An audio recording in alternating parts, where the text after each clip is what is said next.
आंचल तहव्वुर राणा को किसी भी वक्त दिल्ली लाया जा सकता है, तमाम तैयारियां यहां पर कर ली गई हैं, क्या कुछ जानकारी? बिल्कुल देखिए, आतंकी तहव्वुर राणा के भारत वापस आने को लेकर पूरा देश इंतजार कर रहा है, क्योंकि ये वो मास्टरमाइंड आतंकी है जिन्होंने 26/11 जैसे हमले किए और जिसमें न जाने कितने लोगों की जान गई है। तो देखिए, तमाम लोग कर रहे हैं कि ऐसे भारत फांसी की जो सजा है, ऐसा मृत्युदंड दिया जाए किसी आतंकी जो कि भारत की ओर आंख उठाकर देखता है, उस पर उसकी जो मंसूबे हैं वो वहीं रुक जाए। तो देखिए, चलिए, एक विक्टिम है हमारे साथ जो कि देखिए एनएसजी में रहे थे। हम सुरेंद्र जी की बात कर रहे हैं जो कि 26/11 में जिन्होंने गोलियां खाई हैं, और उन्हीं से जानते हैं कि आखिरकार में 26/11 जो हमला हुआ था उस वक्त कैसा माहौल था। अगर 26/11 की बात करें तो लोगों की आत्मा आज भी कांप उठती है जब देखते हैं वो तमाम मंजर, जब उनके जहन में आता है उस वक्त कैसा माहौल था। क्योंकि आज तहव्वुर राणा को लेकर आ रहे हैं भारत, और ऐसे में सबको इंतज़ार है कि उसको मृत्युदंड दिया जाए। लेकिन आप क्योंकि विक्टिम थे, क्या उस वक्त की तस्वीर थी? उस तस्वीर जो इतनी भयानक तस्वीर थी, आज भी जो आंखों के सामने अभी जो चर्चा कर रहे हैं वो मंजर वही दौड़ रहा सामने। जैसे किसान गेहूं की फसल काटता है और खेत के अंदर जो पूली पड़ी रहती पीछे, उस तरीके से लाशें गिरी हुई थी। जिस तरीके से युवाओं की, मेरी माताओं बहनों की, छोटे छोटे बच्चों को तक नहीं बख्शा उन्होंने। जिस तरह से बहनों की इस्मत के साथ खिलवाड़ किया, उन आतंकवादियों का, उनका जो मास्टरमाइंड, उनका जो आका जिन्होंने यहाँ पूरा रेकी किया, पूरा पहले घूम के गया, जो उनको गाइड कर रहा था, ऐसे आतंकवादी को आज हिंदुस्तान की सरजमी पर लाया जा रहा है।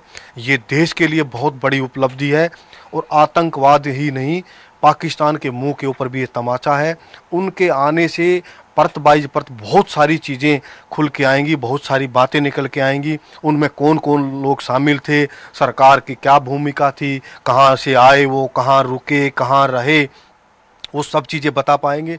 क्योंकि कसाब सब चीज़ें नहीं बता पाया था। कसाब को उन चीज़ों का नहीं मालूम था जो चीज़ें हमला होने से पहले जो चीज़ें हुई हैं। तो हमले से पहले जो प्लानिंग का जो ये हिस्सा रहे हैं, ये सारी चीज़ें बताएं। क्योंकि उस दिन पाकिस्तान का विदेश मंत्री भी इंडिया आया हुआ था, कुरैशी साहब यहीं रुका हुआ था। हमला होने के बाद उसको प्राइवेट चार्टर से भेजा गया था यहाँ से, और हम लोगों को किस तरीके से एयरपोर्ट के ऊपर डिले किया गया था।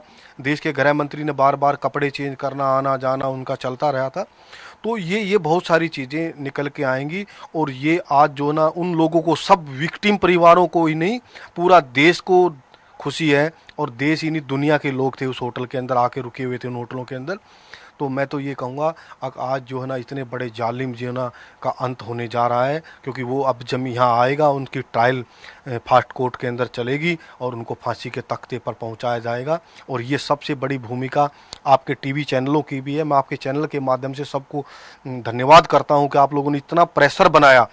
उस हमले के टाइम से लेके अपनी जान पे खेलते हुए आप लोगों ने कवर किया, उस समय दिखाया, और इतना बराबर प्रेशर बना रहा कि अमेरिका जैसे देश का राष्ट्रपति इस बात को मानने को तैयार हो गया और इसको देने को तैयार हो गया। आगे इस आतंकवादी को हिंदुस्तान को सौंपना पड़ेगा। आप वो चिन्ह अगर दिखाना चाहे जो आपने 26/11 में आपने झेला था, कितने घायल हुए थे आप?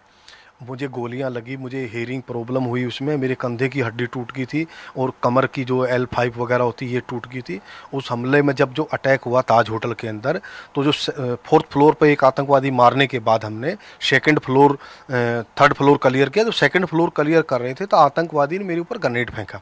तो मेरे पास बचने की पोजीशन नहीं थी। मैंने मेरे साथियों को तो पीछे धक्का दिया और दूसरे कमरे के अंदर पुश कर दिया, अंदर चले गए, और मैंने 2nd फ्लोर से नीचे जंप कर दिया। नीचे जंप करने के बाद मैं नीचे घुसा बार के अंदर, बार था उसमें लाइट जलाई मैंने। तो बार के अंदर घुसने के बाद मैं अंदर गया तो वो आतंकवादी उस सीढ़ियों से नीचे उतरने लगे, क्योंकि मेरे साथियों ने वहाँ फायरिंग शुरू किया। उस सीढ़ियों के ऊपर मैंने भी फायरिंग शुरू कर दिया। एक आतंकवादी हमने सीढ़ियों में मार दिया, 2 आतंकवादी सीधा नीचे जंप कर गए और बार के पीछे और सीढ़ियों के नीचे उन्होंने पोजीशन ले लिया। ना तो ऊपर से उनको गोली लग रही थी, ना मेरी गोली लग रही थी। वो मेरे ऊपर फायरिंग करते रहे, गोलियां चलाते रहे, मैं उन पर चलाता रहा। इसी बीच में गोलियां मेरी कम होती रही और मेरे मन में भी कई ख्याल आ रहे थे, क्योंकि 3 दिन पहले मेरा बेटा पैदा हुआ था, घरवाली भी हॉस्पिटल में थी। मुझे लग रहा था अब तो मरना पड़ेगा, क्योंकि आपके पास कहीं निकलने की जगह ही नहीं थी। तो एक ग्रेनेड मैंने रख लिया कि इस ग्रेनेड की मैं पिन निकाल लूँ, खुद भी मर जाऊँगा और आतंकवादियों को भी मार दूंगा अगर, क्योंकि धीरे धीरे गोली तो ख़त्म होनी ही थी। पर उसी बीच 1.5 घंटा बाद मेरे साथियों ने पीछे से दीवार तोड़ी और मुझे बाहर निकाल लिया। मुझे बाहर निकालने के बाद मुझे मोटिवेट किया गया, गर्म पानी पिलाया गया, इंजेक्शन लगाया मुझे दर्द का, क्योंकि मैं पूरा खून हो रखा था, हाथ वाथ सब।